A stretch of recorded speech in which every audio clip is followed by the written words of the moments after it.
Assalamualaikum dan selamat sejahtera. Pada hari ini, kami akan membentangkan tugasan UKQE 3001 iaitu pengalaman pembelajaran luar kurikulum.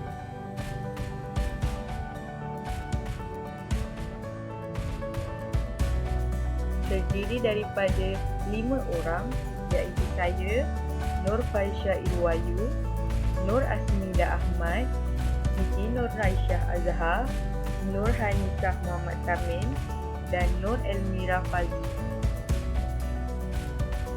Apakah UTM Graduate Attribute? Menurut laman web UTM, Attribute Siswaza atau dikenali UTM Graduate Attribute adalah kemahiran yang dimiliki oleh pelajar kelahiran UTM.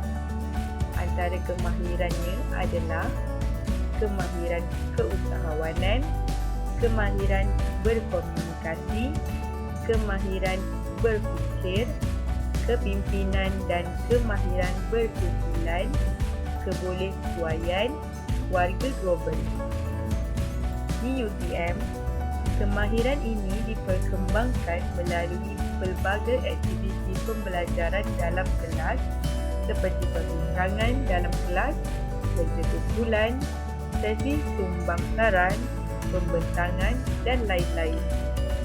Terdapat juga aktiviti di luar kelas seperti tugasan projek, pengajian bebas, lawatan lapangan, lawatan tapak, penempatan komuniti dan latihan tugas.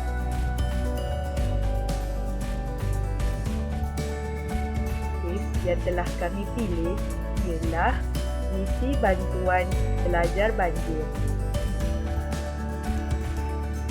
Kelemahan yang dihadapi oleh pelajar masa kini adalah kurang kemahiran berfikir dan kemahiran dalam kerja berpasukan atau berkumpulan. Jadi, kami membuat program satu hari ini untuk meningkatkan kemahiran berfikir di kalangan pelajar dan kemahiran dalam kerja berpasukan atau berkumpulan. Kami telah menjalankan program Sinar Kerohanian yang dilaksanakan secara virtual atas kerjasama dengan Universiti Teknologi Maran.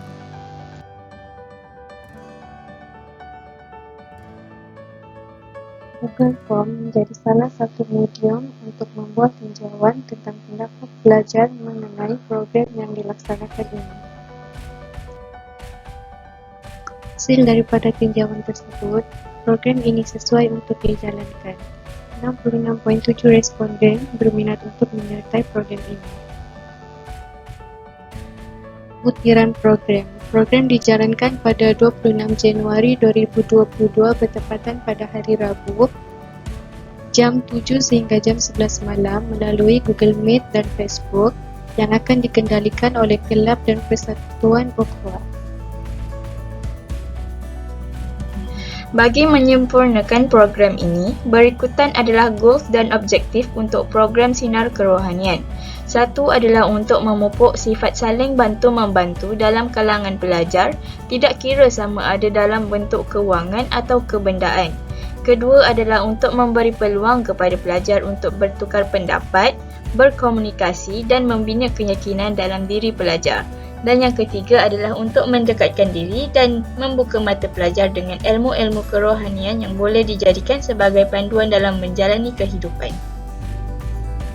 Program Sinar Kerohanian ini boleh disertai oleh orang awam dan juga pelajar-pelajar dari mana-mana universiti. Namun sasaran utama kami adalah melibatkan pelajar UTM dan juga pelajar UiTM. Untuk memeriahkan program Sinar Kerohanian yang dijalankan, pihak kami telah bersetuju untuk menjemput tetamu jemputan kami iaitu tidak asing lagi penceramah bebas yang terkenal di sosial media iaitu Ustaz Samsul Debat dan juga Imam Masjid UTM iaitu Ustaz Hamizi. Terusnya saya akan membentangkan butiran aktiviti pada hari program ini dijalankan. Pada jam 7 malam sehingga 8.30 malam, kami akan mendirikan solat maghrib, bacaan Yasin dan doa selamat serta mendirikan solat Isyak. Seterusnya pada jam 8.30 sehingga 9, ucapan dan kata-kata pembukaan daripada Ustaz Ahmadi iaitu Imam Masjid Universiti Teknologi Malaysia. Pada jam 9 sehingga 9.45, ceramah akan diusulkan dari Ustaz Syamsul Debat dengan bertemakan bagaimana untuk bersyukur dalam menghadapi masalah. Pada jam 9.45 sehingga jam 10 malam akan ada rehat dan pengumpulan data bantuan kepada bangsa-bangsa daripada pelajar Universiti Teknologi Malaysia dan juga Universiti Teknologi Baram. Pada jam 10 sehingga 10.50, sambungan ceramah akan diadakan dan pada akhir sekali ada sesi soal jawab. Seterusnya pada jam 11 kami akan bersurai.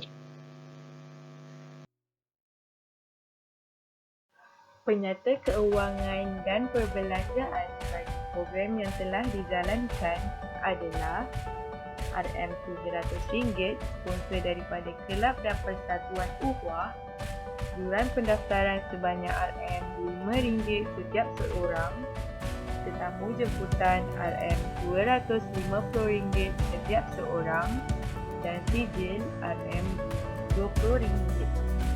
Perbelanjaan pelbagai adalah RM100. Keseluruhan perbelanjaan bagi program ini adalah RM1,020. Selepas program ini selesai dijalankan, pemantauan dan penilaian telah pun dibuat. Goals dan objektif telah pun dicapai dengan pelajar dapat memupuk sifat saling bantu-membantu dalam diri, tidak kira sama ada dalam bentuk bantuan kewangan ataupun kebendaan. Pelajar juga dapat menyahut peluang untuk bertukar pendapat, berkomunikasi dan membina keyakinan dalam diri antara satu sama lain. Pelajar juga dapat mendekatkan diri dan membuka mata dengan ilmu-ilmu kerohanian yang didapati sepanjang program untuk dijadikan sebagai panduan dalam menjalani kehidupan. Pentingan graduate attribute. Pertama sekali iaitu pemikiran lebih kreatif dan kritis serta dapat menyelesaikan masalah dengan baik. Graduan lebih mahir dalam menyelesaikan masalah, mampu menggunakan pemikiran kritis dan kreatif berasaskan bukti untuk membayangkan tindak balas yang inovatif kepada cabaran masa hadapan. Seterusnya mempunyai sifat bekerjasama dalam pasukan yang baik sekaligus meningkatkan kemahiran berkomunikasi. Graduan dapat menyampaikan idea dan maklumat secara berkesan untuk mencapai matlamat bersama. Selain itu, lebih berdisiplin dan mempunyai pengetahuan yang luas. Graduan mempunyai pengetahuan dan pemahaman yang komprehensif tentang bidang subjek mereka, keupayaan untuk melibatkan diri dengan tradisi pemikiran yang berbeza dan keupayaan untuk menggunakan pengetahuan mereka dalam praktis termasuk dalam konteks multidisciplinary atau multi-professional. Akhir sekali iaitu menanamkan sifat profesionalisme dalam kepimpinan dalam diri. Graduan terlibat dalam tingkah laku profesional dan berpotensi untuk menjadi peranan kepimpinan dalam kerjaya atau pekerjaan mereka kelak. Itu sahaja daripada kami. Sekian, terima kasih.